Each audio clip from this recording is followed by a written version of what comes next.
Hi guys, అందరికీ నమస్కారం. అందరూ ఎలా ఉన్నారు? నేనైతే బాగున్నాను. వెల్కమ్ టు అప్పు వ్లాగ్స్. ఈరోజు మన వీడియోలో గుత్తి వంకాయ మసాలా కర్రీని ఏ విధంగా చేసుకోవాలో చూద్దాం. ఈ కర్రీని ఇలా వేడి అన్నంలో కానీ చపాతీలకు కానీ చాలా అంటే చాలా టేస్టీగా ఉంటుంది. బగారా రైస్లకు కూడా చాలా టేస్టీగా ఉంటుందండి. చాలా సింపుల్గా చేసుకోవచ్చు. ఎక్కువ టైం ప్రాసెస్ అయితే ఏమీ ఉండదు. గుమగుమలాడే గుత్తి వంకాయ మసాలా కర్రీని ఈరోజు ఎలా ప్రిపేర్ చేసుకోవాలో చూద్దాము.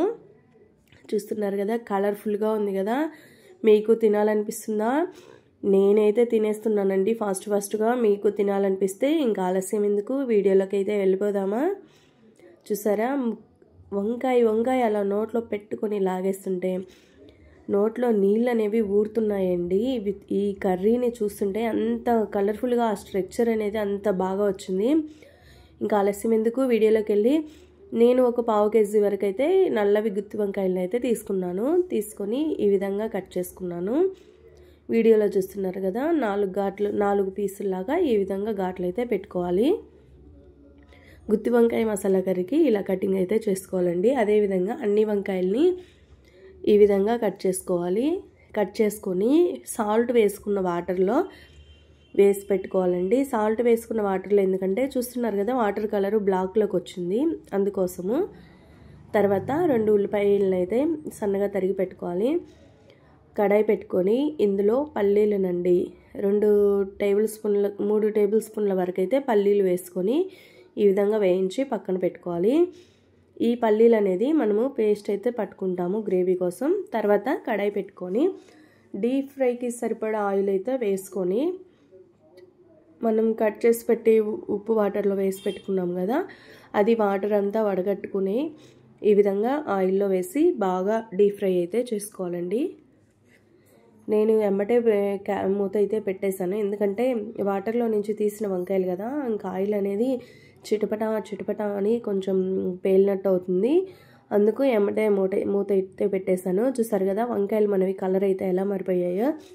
అలాగే వంకాయలు కూడా బాగా విచ్చుకున్నాయి. చూడండి, ఫ్లవర్ ఎలా విచ్చుకుందో అలా విచ్చుకున్నాయి, బాగా ఉడికిపోయాయి. వంకాయ తోలు చూసారా ఎలా మెత్తగా లోపలికి సొట్టబడిపోయినట్టు అయిపోయిందో. ఇలా వేయించుకున్న వంకాయల్ని ఒక ప్లేట్లోకి అయితే తీసి పెట్టుకోవాలి. బాగా ఉడికిపోయాయండి, మెత్తగా అయిపోయాయి, క్రిస్పీగా ఉన్నాయి. వంకాయలు చాలా కలర్ఫుల్గా ఉన్నాయి. తర్వాత కడాయి పెట్టుకొని అందులో 3 టేబుల్ స్పూన్ల వరకు ఆయిల్ వేసుకొని ఈ విధంగా మనం ముందు కట్ చేసి పెట్టుకున్న ఉల్లిపాయలను అయితే వేసుకొని వేయించుకోవాలి. అందులో 2 యాలక్కాయలు, 2 మరాఠీ మొగ్గలు, 1 అనాస పువ్వు అండి, 2 దాల్చిన చెక్కలు, ఇవన్నీ మసాలా ఫ్లేవర్ కోసం వేసుకుంటున్నామండి. అలాగే లవంగాలు ఒక 4 వేసుకోవాలి. తర్వాత బిర్యానీ ఆకు కూడా వేసుకొని బాగా ఫ్రై చేసుకోవాలి. ఈ విధంగా ఉల్లిపాయ అనేది కలర్ మారిపోయే వరకు ఫ్రై చేసుకొని మిక్సీ జార్లోకి తీసుకొని దీన్ని గ్రైండ్ అయితే చేసుకోవాలండి. మెత్తని పేస్ట్ లాగా గ్రైండ్ చేసుకోవాలి. నేను ఆయిల్తో పాటే గ్రైండ్ చేసుకున్నాను. చూసారు కదా, గ్రైండ్ చేసిన తర్వాత ఎలా ఉందో చూస్తున్నారా.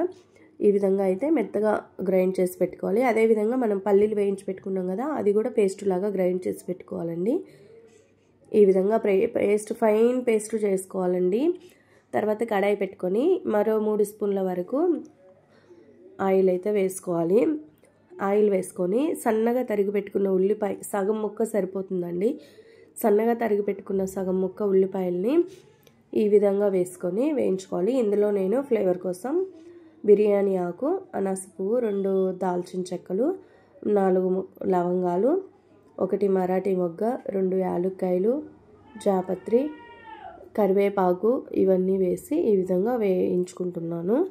తర్వాత 1 స్పూన్ వరకు అల్లం వెల్లుల్లి ముద్ద వేసి ముద్ద అనేది బాగా వేయించుకోవాలండి.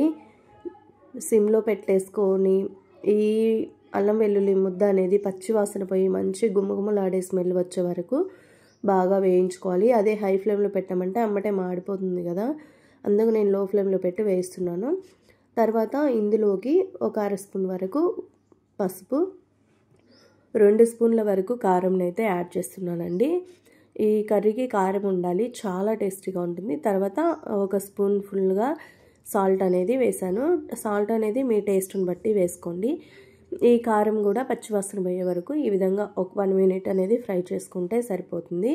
తర్వాత మనం ముందుగా పట్టి పెట్టుకున్నాం కదా పల్లి పేస్ట్ అనేది ఇందులోకి యాడ్ చేసుకొని బాగా కలుపుకోవాలండి. ఈ పల్లి పేస్ట్లోకి ఈ ఉల్లిపాయ మిశ్రమం అంతా కలిసే విధంగా బాగా కలుపుకొని, ఇది హై ఫ్లేమ్ అయితే పెట్టొద్దండి, లో ఫ్లేమ్లోనే పెట్టుకోండి. ఎందుకంటే పల్లి పేస్ట్ అనేది ఎమ్మటే అడుగంటుతుంది, అందుకు లో ఫ్లేమ్లో పెట్టి వాడుకోండి. తర్వాత మనం ఉల్లిపాయ పేస్ట్ను కూడా పట్టి పెట్టుకున్నాం కదా, ఆ పేస్ట్ను కూడా వేసి బాగా కలుపుకోవాలి.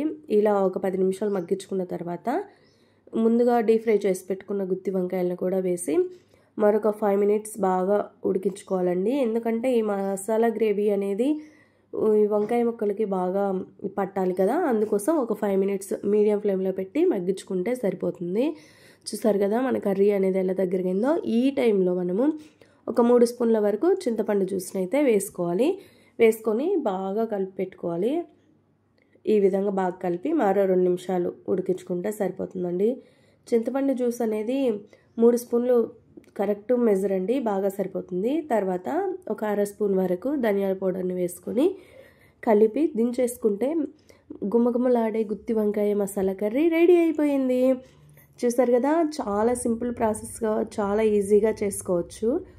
చాలా కలర్ఫుల్గా కూడా ఉందండి. నాకు ఈ కర్రీ చూస్తుంటేనే టెంప్టింగ్గా ఉంది. ఎప్పుడెప్పుడు అన్నం పెట్టుకొని ఎప్పుడెప్పుడు తినేద్దామా అని ఉంది. అన్నట్టు మర్చిపోయానండి, ఎవరైనా మీరు నా ఛానల్ని సబ్స్క్రైబ్ చేసుకోకపోతే సబ్స్క్రైబ్ చేసుకొని పక్కనున్న బెల్ ఐకాన్ని ఆల్ బటన్ మీద క్లిక్ చేశారంటే నేను ఏ వీడియో పోస్ట్ చేసినా నా వీడియోస్ అనేవి మీ వరకు చేరుతాయండి. దయచేసి సబ్స్క్రైబ్ అయితే చేసుకోండి. నేను ఛానల్ని కొత్తగా ఓపెన్ చేశాను, నాకు మీ సపోర్ట్ అనేది చాలా అంటే చాలా ముఖ్యమండి. వీడియో కనుక నచ్చినట్లయితే లైక్ చేసి షేర్ చేసి సబ్స్క్రైబ్ అయితే చేయటం మర్చిపోవద్దండి.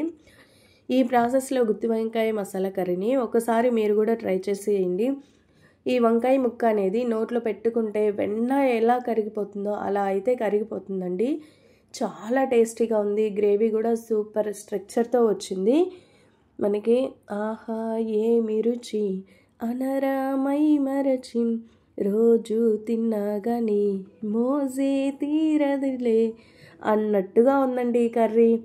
ఎవరైనా సబ్స్క్రైబ్ చేసుకోవడం ఎలాగో తెలియకపోతే నా వీడియో ఓపెన్ చేసిన తర్వాత కింద సబ్స్క్రైబ్ బటన్ అనేది ఇలా వస్తుంది, దాన్ని క్లిక్ చేస్తే బెల్ బటన్ వస్తుందండి. బెల్ బటన్ మీద క్లిక్ చేస్తే ఇలా పైన ఆల్ బటన్ ఉంది కదా, దాన్ని క్లిక్ చేశారంటే నేను ఏ వీడియో పోస్ట్ చేసినా నా వీడియోస్ అనేవి మీ వరకు చేరుతాయి. అలా సబ్స్క్రైబ్ చేసుకున్న తర్వాత ఇక్కడ పైన మనకి సబ్స్క్రైబ్ అని పడుతుంది. Okay friends.